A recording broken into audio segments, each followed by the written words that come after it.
अस्सलाम वालेकुम। प्रोग्राम 10 में खुश आमदीद। मैं हूं इमरान सुल्तान। 10 मई 2025 वो तारीख़ी दिन कि जब पूरी दुनिया में, बर्रे सग़ीर की हम बात नहीं कर रहे, हम पूरी दुनिया की बात कर रहे हैं। आज कल के जदीद दौर में जो ताकत का तवाज़ुन जो है, जो इक्वेशन है, वो तब्दील हो गई और दुनिया ने देखा कि पाकिस्तानी मुसल्लह अफवाज ने, पाकिस्तानी बिलखुसूस अगर हम बात करें पाक फ़िज़ाइया की, जिस तरीके से उन्होंने रिस्पॉन्स दिया और जाके भारत को जो है वो घुटने टेकने पर मजबूर किया और ये घुटने जो है यकीनन इस वक्त जंगबंदी के हवाले से है। गो कि वो इस वक्त नहीं मान रहा, लेकिन पूरी दुनिया इस वक्त इस बात की गवाह है कि जनाब भारत की तरफ से ये जो है वो कहा गया था कि किसी तरीके से पाकिस्तान को रोका जाए और उसके बाद बारहा कोशिश की, क्योंकि पाकिस्तान ने जो हमें जिस तरीके से दीवार से लगाया जा रहा था तो पाकिस्तान को फिर ये जवाब देना पड़ा। लेकिन उससे पहले कई ऐसे ममालिक जो कि अक्लमंदी और होशमंदी से काम लेते हुए भारत को समझा रहे थे कि उस लेवल पर जो है इस एस्केलेशन को लेकर ना जाएं, कि पॉइंट ऑफ नो रिटर्न आ जाए। और ऐसे ही ममालिक में एक हमारा हमेशा का आजमूदा दोस्त तुर्की भी शामिल है। तुर्किया जो अब भारत के ज़ेरे अताब आ रहा है और ख़बरें ये हैं कि भारत जो है वो इस वक्त बिलबिला उठा है और इस वक्त बाकायदा इंडिया में कुछ मज़ामीन इस तरह के लिखे जा रहे हैं कि जिसमें भारत को पाकिस्तान के मौक़िफ़ की हिमायत करने की पादाश में वहाँ बाकायदा धमकियाँ दी जा रही हैं और अग्नि 5 मिसाइल जो है उसके हवाले से कहा जा रहा है कि वो अनकरा उसकी रेंज में होगा। और इसके साथ साथ ये तो सेकेंडरी चीज़ है, उससे पहले जो तकरीबन 9 भारतीय ऐसे एयरपोर्ट्स हैं जिन पे एक जो टर्किश कंपनी थी हैंडलिंग की कि लाइसेंस को मनसूख कर दिया गया सिक्योरिटी क्लियरेंस की वजह से। और साथ ही साथ जो एक इल्मी रवाबित होते हैं उनके ऊपर भी ये ज़रब लगाई है इस वक्त इंडिया ने। और जवाहरलाल नेहरू यूनिवर्सिटी और जामिया मिलिया इस्लामिया जो हैं, ये जो यूनिवर्सिटीज़ बड़ी मायनाज हैं, उनका तुर्क जो इंस्टीट्यूशंस हैं, इदारे हैं, उनके साथ जो एक एग्रीमेंट था, मुआहदा था, जो उनके साथ उसको मनसूख कर दिया गया है। तो ये सूरत हाल किस तरह आगे बढ़ रही है। और फिर दूसरा ये कि जो पिछले साल तकरीबन 3,30,000 भारतीय शहरियों ने विज़िट किया था। एक टूरिज़म इंडस्ट्री जो है वो टर्की की बड़ी ज़बरदस्त किस्म की है। तो आज़रबाईजान और टर्की के ऊपर ये इस वक्त एक नज़ला उतरा है और जो लोग अपनी सीटें कैंसिल करा रहे हैं, तकरीबन इस वक्त 60% जो है उसमें कमी हो चुकी है जो एक सयाहत के लिए जाना चाह रहे थे। तो ऐसे में पाकिस्तान में भी हम कुछ हलचल देख रहे हैं और पाकिस्तान में कुछ हमारी एसोसिएशंस ऐसी हैं, ट्रेडिंग एसोसिएशंस, जो ये कह रहे हैं कि इस वक्त तुर्की का साथ दिया जाए और टर्किश जो अशिया है उनको पाकिस्तान में वेलकम किया जाए, उनको इंपोर्ट किया जाए और पाकिस्तान अपना जो बामी हमारा ट्रेड वॉल्यूम है उसको इस वक्त में, इस आजमाइश के वक्त में टर्की को एक नया वेन्यू दे सकता है।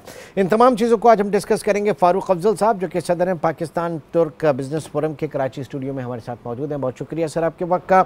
और डॉक्टर कमर चीमा जो कि माहिर बैनुल-अक़वामी उमूर के, वो भी टेलीफोन लाइन पर इस वक्त हमारे साथ मौजूद हैं।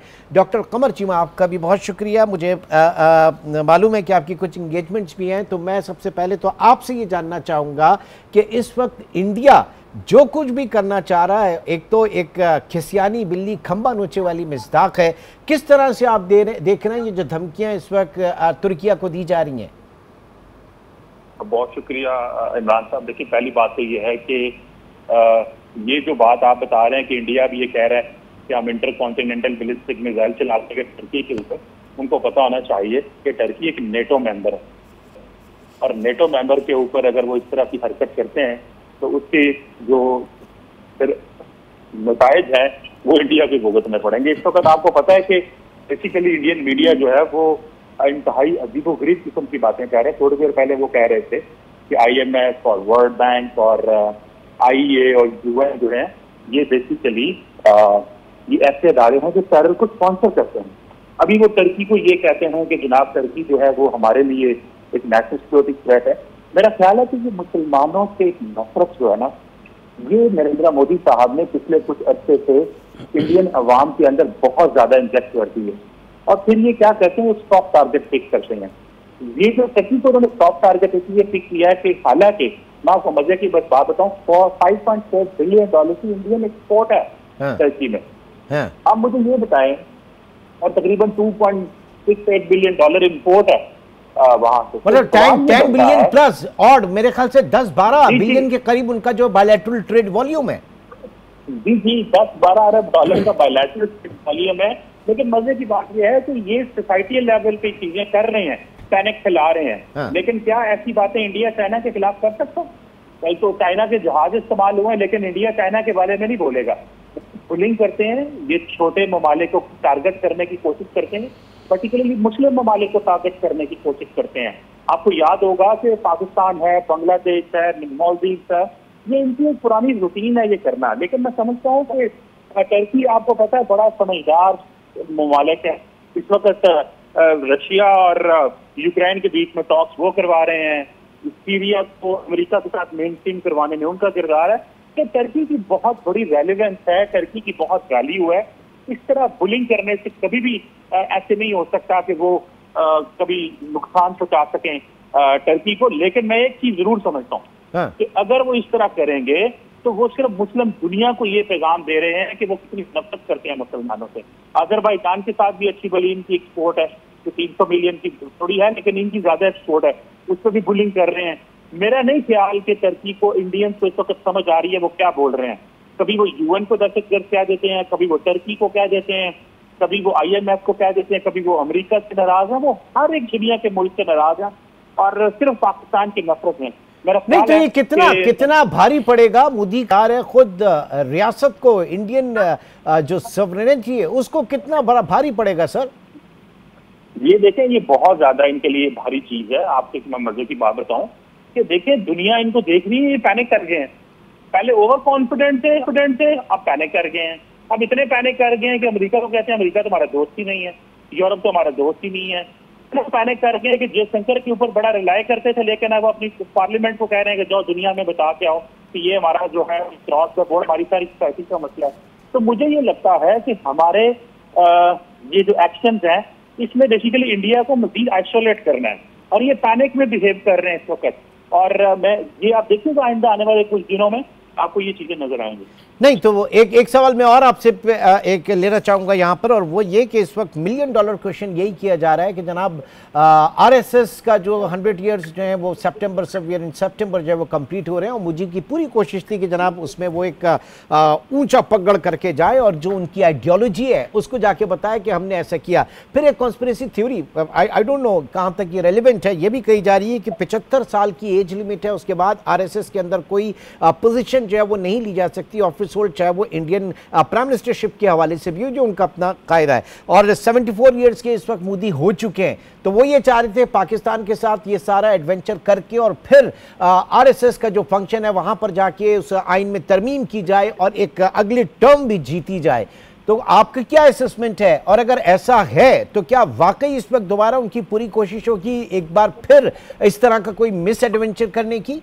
डॉक्टर साहब देखिए, फ्रैंकली स्पीकिंग मुझे ऐसा लगता है कि इंडिया जो है ना, नरेंद्र मोदी इस वक्त RSS से भी ऊपर जा चुके हैं, क्योंकि नरेंद्र मोदी की जो एक्सेप्टेंस है वो RSS में भी है, ओवरऑल इंडिया के अंदर भी है, और इंडिया जो डियास्पोरा जो बाहर है जो कि RSS का मेंबर नहीं उसके अंदर भी है।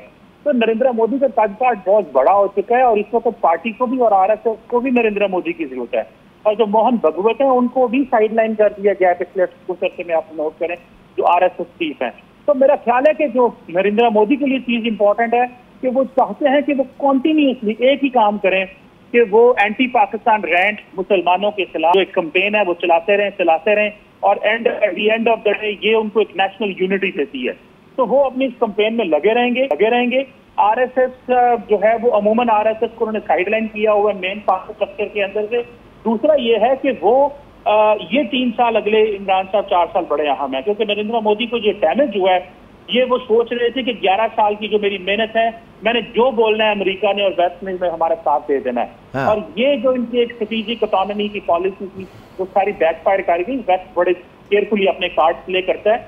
हर रोज जिस तरह ट्रंप साहब बातें कर रहे हैं कि अब इंडिया मुझे ये कह रहा है कि मैं 0 टैरिफ भी तुम्हें देने को तैयार हूँ, इंडियंस बड़ी एम्बैरेसमेंट महसूस करते हैं। इंडियंस देखिए चाइना के खिलाफ नहीं बोल रहे, हाँ। अमेरिका के खिलाफ नहीं बोल रहे, तो वो सिर्फ कमजोर मुल्क को टारगेट करते हैं, पर उनको पता नहीं है कि टर्की इतना ताकतवर मुल्क है नेटो का मेंबर होने के नाते, और इसकी कितनी रेलिवेंस है कि आइंदा आने वाले दिनों में जो डिप्लोमेसी में इंडिया की फिर रेलेवेंस नहीं रहेगी जितनी टर्की की रेलेवेंस है। तो हमें दुनिया में सपोर्ट किया गया है। मैं समझता हूँ कि हमें इस चीज को अहमियत देनी चाहिए। बहुत बहुत शुक्रिया। डॉक्टर कमर चीमा इस आम तरीन मौजू पे अपना तजिया पेश कर रहे थे। जी फारूक अफजल साहब, बहुत अरसा हुआ आपसे मुलाकात किए, मेरे ख्याल से इट्स बीन डेकेड्स नाउ। ये बताइए कि किस तरह से देखा जा रहा है। सबसे पहले तो पाकिस्तान ने जिस तरीके से जवाब दिया पूरी दुनिया में, चाहे वो आपके डिप्लोमेसी साइड पे हो, मैं ये ज़रा जानना चाह रहा था कि बिजनेसमैन, एक आम कारोबारी तबका किस तरह से देख रहा है पाकिस्तान की इस मूव को, और ज़ाहिर है कि जिस तरीके से जवाब दिया गया इंडिया को।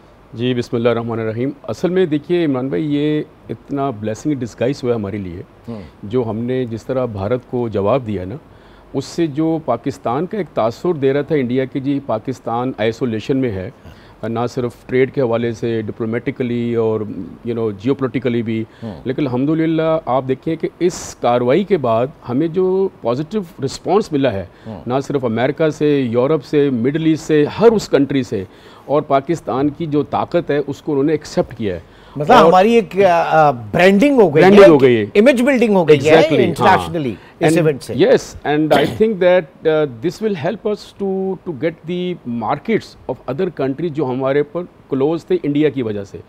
आप देखिए, अभी मैं डॉक्टर साहब की बात को लेकर चलूँगा। जैसे आप देखिए कि 12.5 बिलियन डॉलर का बायलैटरल ट्रेड है तुर्की का और इंडिया का, जिसमें 8.3 बिलियन डॉलर तो ये एक्सपोर्ट करता है तुर्की में। मतलब ये इंडिया के फेवर में, इंडिया के फेवर में है। और हमारा सिर्फ 1.5 अरब डॉलर तक हमारा 1.1 बिलियन डॉलर का ट्रेड है तुर्की के साथ, ठीक है, जिसमें 844 मिलियन डॉलर हम इंपोर्ट करते हैं, 280 मिलियन डॉलर हम एक्सपोर्ट करते हैं।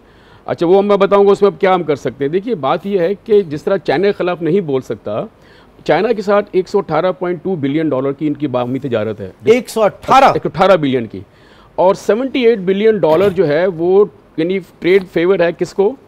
चाइना को है, चाइना को। अच्छा, बहुत सारी प्रोडक्ट्स ये जो इंपोर्ट करता है इंडिया, ये इसलिए मना नहीं कर सकता कि उनकी डोमेस्टिक जो फिनिश प्रोडक्ट्स हैं वो अगर if they won't use the raw material from China, they can not fulfil that actually. ठीक है, तो वो इसलिए चाइना को कुछ नहीं बोल सकते, क्योंकि अगर आज बंद करते हैं it will take them years to overcome that issue.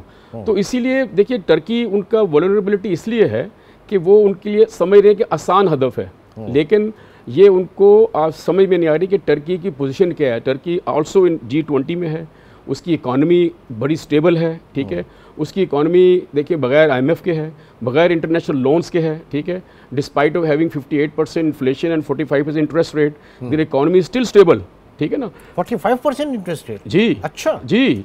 तो आप मैं कुछ और भी चीज़ आपसे जानना चाहूँगा। एक छोटे से ब्रेक की कॉल है, परमिशन। नाज़रीन, फारूक अफजल साहब हमारे साथ मौजूद हैं। एक छोटे से ब्रेक के बाद प्रोग्राम को यहीं से आगे बढ़ाएंगे।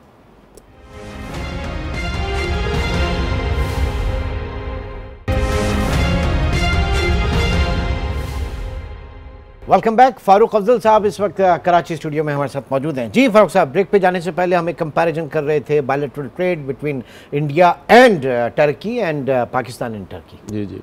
अच्छा, अब देखिए पाकिस्तान का हमारा एग्रीमेंट 2023 में ट्रेड इन गुड्स ट्रांजिट का एग्रीमेंट हुआ था, ठीक है, पाकिस्तान का और तुर्की का। उसमें प्रेफरेंशियल ट्रेड एग्रीमेंट है, हमें 261 प्रोडक्ट्स का एक्सेस मिला फ्री ड्यूटी का टू टर्की, और 130 आइटम्स हैं प्रोडक्ट्स जो तुर्की की पाकिस्तान में ड्यूटी फ्री आएंगी। अच्छा, उसके तहत हमने अभी तक उसको सही यूटिलाइज़ नहीं किया, उसको कैपिटलाइज़ नहीं किया उस अपॉर्चुनिटीज़ को। ठीक है, हमें देखिए अभी इस वक्त हमें इंडिया को छोड़े, हमें ये देखना है कि अभी क्या हो सकता क्या है। हेल्प कर सकते हैं। अभी जाहिर है कि इसमें दुनिया तब्दील हुई है ना, और पाकिस्तान की इंपॉर्टेंस जो है वो बढ़ी है। मैं तो कह रहा हूं कि जनाब हमारे जो IT माहिरीन हैं, अभी हम थोड़ी देर में बात करेंगे इसके ऊपर भी, कि पाकिस्तान की IT एक्सपोर्ट्स जो है वो 3 अरब डॉलर की हैं, और Indian IT export 300 Arab dollar की है।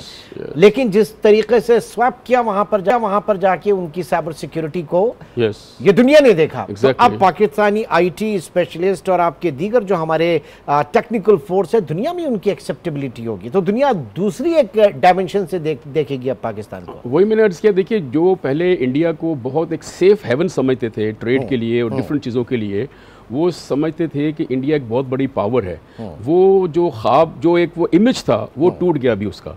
अच्छा, उसका पाकिस्तान को डेफिनेटली एडवांटेज मिलेगा। देखिए, जब इंडिया की IT की हम बात करते हैं ना इमरान भाई, तो वहाँ पर कॉल सेंटर्स हैं दुनिया भर के, हम वो सॉफ्टवेयर नहीं है, दे हैव कॉल सेंटर्स, ठीक है, दुनिया के बड़े लेबर के उसको भी, हाँ उसको भी वो आईटी के एक्सपोर्ट में लेते हैं, जहरी बात है, क्योंकि वो रेवेन्यूज तो फॉरेन एक्सचेंज तो आ ही रहा है ना। हमारे पास अनफॉर्चुनेटली क्योंकि हमारे यहाँ पढ़े लिखे लोग उतने नहीं हैं कि हम कॉल सेंटर्स उस तरह के डेवलप कर सकें।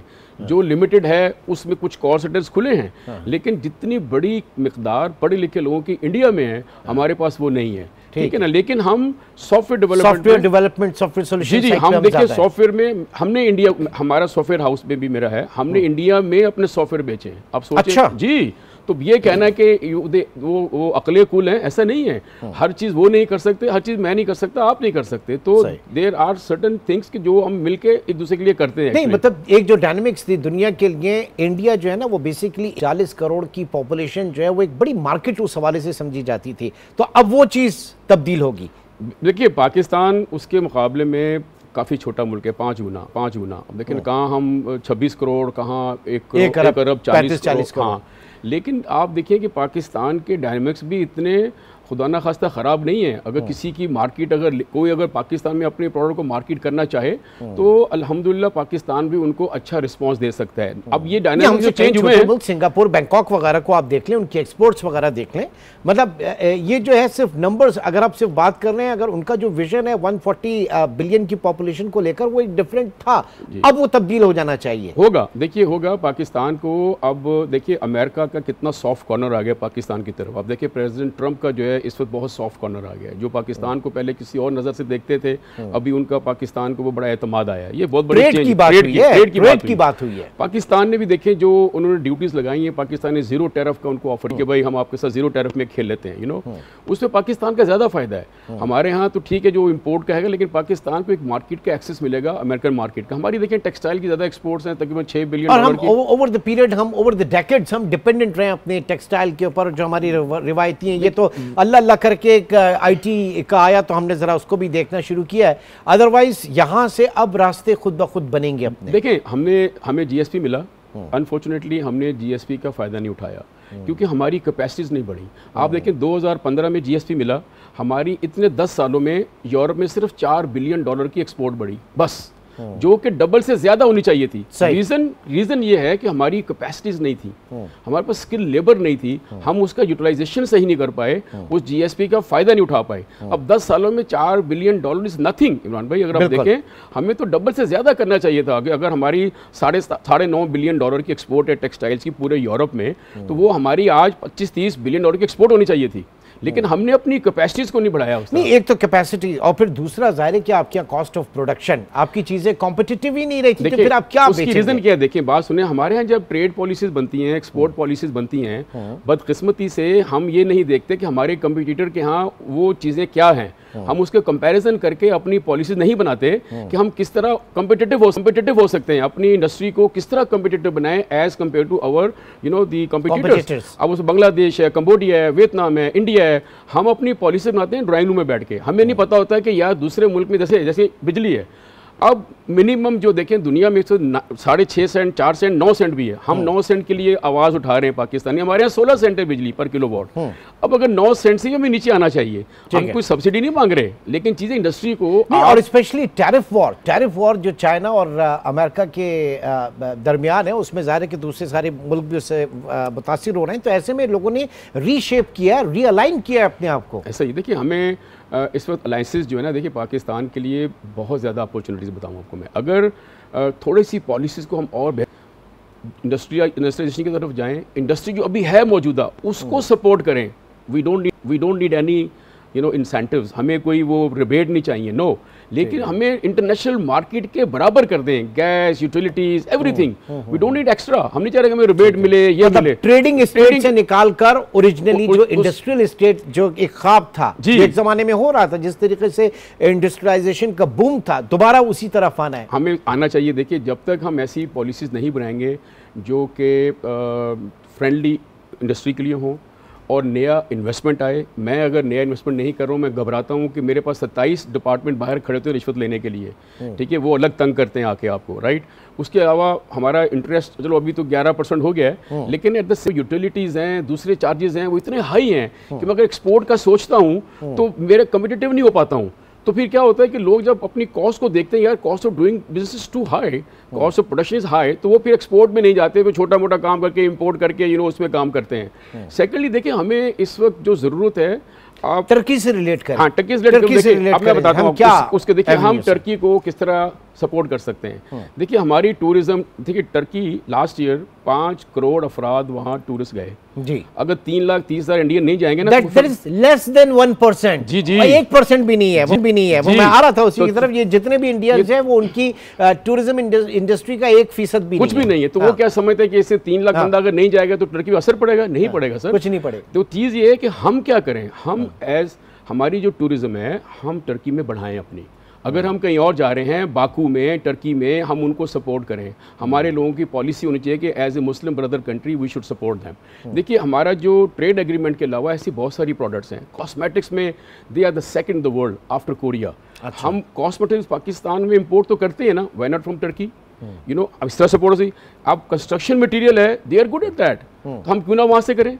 ऑटो स्पेयर पार्ट्स हैं, उसके अलावा वो मशीनरी दे रहा है इंडिया को भी, अगर वो दे रहा है मशीनरी दे रहा है, इक्विपमेंट हम दे भी रहा ले रहे है, हैं, आयरन स्टील दे रहा है। देखिए प्लास्टिक और हमारे पास देखिए वहाँ पैकिंग की जो मशीनें बहुत अच्छी हैं, उनकी टेक्सटाइल की मशीनरी बहुत अच्छी हैं। तो हम ये देखें कि यार देखिए मेरा तुर्की में अपना ऑफिस भी है, राइट, मैं वहाँ बहुत सारे कंपैरिजन करता रहता हूँ, राइट। आप ये देखें कि मेरी एक मशीन, पैकेजिंग की मशीन, मुझे 6 लाख यूरो की मिल रही थी किसी के लिए, वही ditto machine German 1.3 million euro में थी। 13 लाख डॉलर, 13 लाख यूरो की थी, ये मुझे 6 लाख की मिल रही थी। डिट्टो मशीन, हाफ का फर्क है। तो why not to import from Turkiye? अच्छा, वही चीज़ ये कि हम जो सपोर्ट कर सकते हैं तुर्की को, हम अपनी उन प्रोडक्ट्स में, ड्राई फ्रूट्स है, दुनिया भर कहीं और से भी आता है, व्हाई नॉट फ्रॉम तुर्की? देखिए तुर्की इस वक्त पिस्ताशियो में दुनिया का सेकंड बड़ा है प्रोड्यूसर। 3 लाख मेट्रिक टन जो है ना, वो 3 million metric tonne basically every produce करता है वो। अब पिस्ताशियो अमेरिका के पास सेकंड बड़ा ये है, तो हम क्यों ना पिस्ताशियो वहाँ से ले भाई, और बहुत सी चीज़ हम पिस्ताशियो कहीं और से भी ले रहे हैं। इस तरह ऑलिव है, ऑलिव ऑयल है, हम उनसे ऑलिव, देखिए हम उनसे पाकिस्तान में जॉइंट वेंचर करा सकते हैं, पाकिस्तान में टेक्नोलॉजी लाएं उनकी, हम ऑलिव्स को यहाँ एक्सट्रैक्ट करें। 60% ऑलिव जो है तुर्की का वो स्पेन जाता है, वहाँ से वो ऑयल बनाते हैं और वो पाकिस्तान में एक्सपोर्ट होकर आता है यहाँ पर, वहाँ से हम हाई प्राइस देते हैं। तो हम उनसे डायरेक्ट क्यों ना ऑलिव लें, डायरेक्ट ऑलिव ऑयल लें। बहुत सी चीज़ें जो हम डायरेक्ट तुर्की से कर सकते हैं। ऑलिव तो आ ही रहा है ना पाकिस्तान में, ठीक है, I am also against in imports, लेकिन ऐसी कुछ चीज़ें हैं जो हम इम्पोर्ट करनी होती है, हम कर रहे हैं। ठीक है, यानी वॉर फुटिंग्स पे हमें अपनी स्ट्रैटेजी को डिवाइस करना होगा, हिकमत अमली बनानी होगी, और आइंदा जो माली साल का बजट है उसको भी जहन में रख के इन सारी चीज़ों को आगे लेकर चलना होगा, क्योंकि अब ये सारी जो पॉलिसीज़ हैं के हवाले से ये बहुत सारी ड्रिवन होंगी। इस खत्ते में जो कशीदगी है जिस तरीके से, उसी से चीज़ें नई राहें भी निकलेंगी और पाकिस्तान के लिए बहुत कुछ आगे अच्छा भी होगा इंशाअल्लाह ताला। इस एक बहुत अच्छा मौका मिला है, पाकिस्तान इसको कितने खूबसूरत तरीके से, बेहतरीन तरीके से कैपिटलाइज कर सकता है। एक छोटे से ब्रेक की कॉल है और ब्रेक के बाद बात करेंगे हम कुछ साइबर सिक्योरिटी के हवाले से। Securities and exchange commission of Pakistan ने पाकिस्तानी कंपनीज को नोटिस जारी किए हैं, उनको एक हिदायत जारी की है। ये क्या है और इसकी ज़रूरत क्यों पेश आई, इसके ऊपर बात करेंगे एक छोटे से ब्रेक के बाद।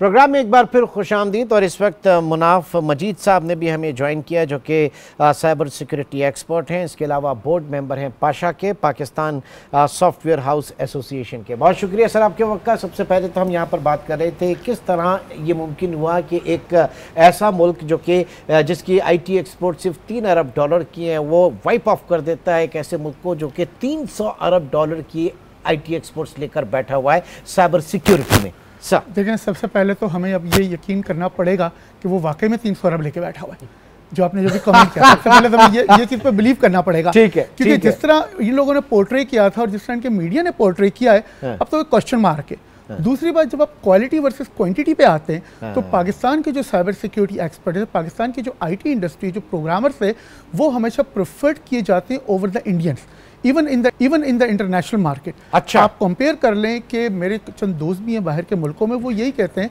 कि जो इंडियन वाले जो होते हैं वो मुसलसल कहते हैं मैं कुछ ना कुछ ढूंढना है हाँ। कुछ ना कुछ, और हम यहाँ पर अपनी पूरी कार्रवाई करके भी पूरी चली जाते हैं। एयरफोर्स की आप एग्जाम्पल ले लें, और आज पहली बार नहीं हुआ, पाकिस्तान हमेशा साइबर की फील्ड में इंडिया से 10 हाथ आगे रहा है। ये एक अलग बात है कि हमने डिस्प्ले नहीं किया। हमारे माजरत के साथ हमारा मीडिया भी उस तरह पोर्ट्रे नहीं करता। हमारे हर बार जब भी कोई इंसिडेंट होता है हम कहते हैं हमारा बैंक सिक्योर नहीं, बहुत माशाल्लाह सिक्योर है। हमारे यहाँ टॉप नॉच साइबर एक्सपर्ट बैठे हुए हैं, टॉप नॉच लोग बैठे हुए हैं हमारे यहाँ, बल्कि अब कहत पड़ गया साइबर एक्सपर्ट्स का, अगर आप ये कहें तो। हमारे यहाँ ब्रेन ट्रेन हो रहा है कि मिडल ईस्ट मांग रहा है, लोग पाकिस्तान से लोग मांग रहे हैं और हम प्रोवाइड नहीं कर पा रहे, क्योंकि उनको पता है यहाँ पे जो ट्रेनिंग हम करवा रहे हैं, यहाँ पे जो लड़के काम कर रहे हैं वो बहुत ज़्यादा एक्सपर्ट हैं यहाँ पे। तो वो बात बिल्कुल नहीं, मुझे एक इमेज ऐसे आता है ना कि जनाब वो जो जबकि इंटरनेशनल जो कंपनीज है उनके हेड्स, उनके सीईओज इंडियन, तो फिर शायद और फिर वहाँ पे सिलिकॉन वैली, ये सारा जो है एक इमेज। देखिए हमारे पाकिस्तान में बहुत बड़े बड़े एक्सपर्ट मौजूद हैं। अगर आप माइक्रोसॉफ्ट में भी ले लें और एप्पल के अंदर भी जितनी बड़ी कंपनीज में पाकिस्तानी आपको बहुत बड़ी बड़ी पोजीशंस पे मिलेगा। हाँ, ये मानता हूँ कि सीईओ शायद नहीं है, क्योंकि सीईओ का काम होता है टेक्निकली नहीं होता, उसका काम होता है बिजनेस ड्रिवन।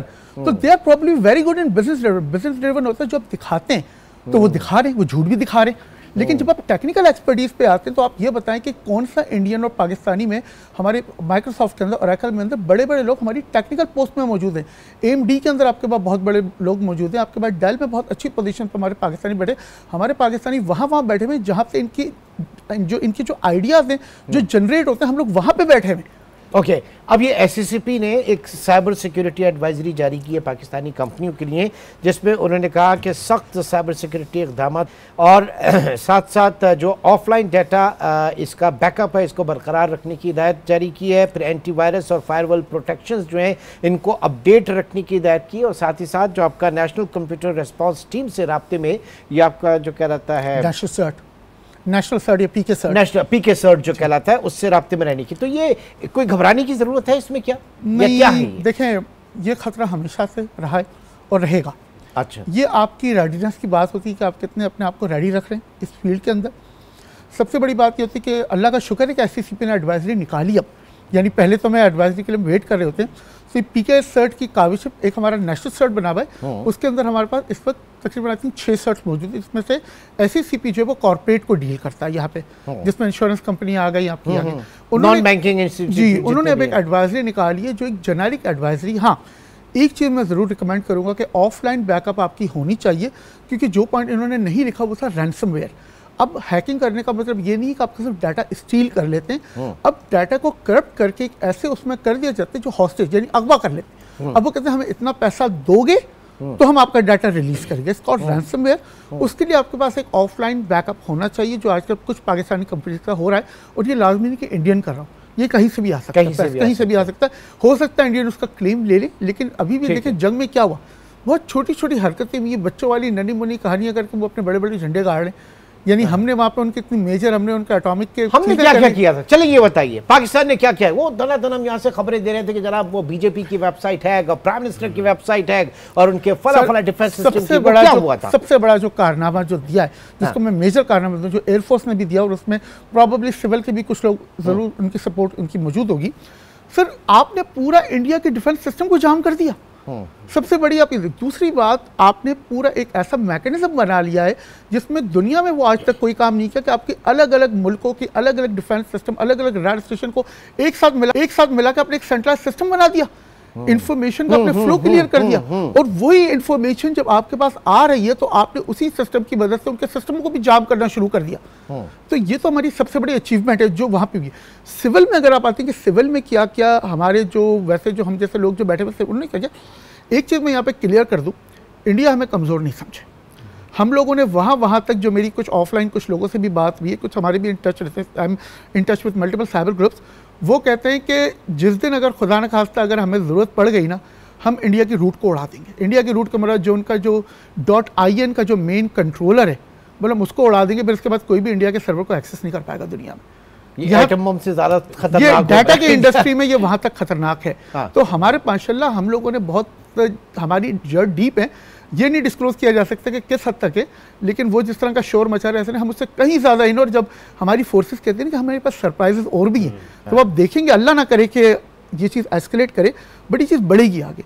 दूसरी जो अपनी चीज़ बताई थी, SCCP ने एंटीवायरस वगैरह का जो जिक्र किया है, हमारे यहाँ आमतौर पर क्या होता है, बहुत कॉमन है, फ्री में ले लो, और हम पायरेटेड सॉफ्टवेयर यूज़ करते हैं, हम एंटीवायरस इंस्टॉल नहीं करते, और हम हर जगह हर जो चीज़ में फ्री मिली है बोलते ले आओ।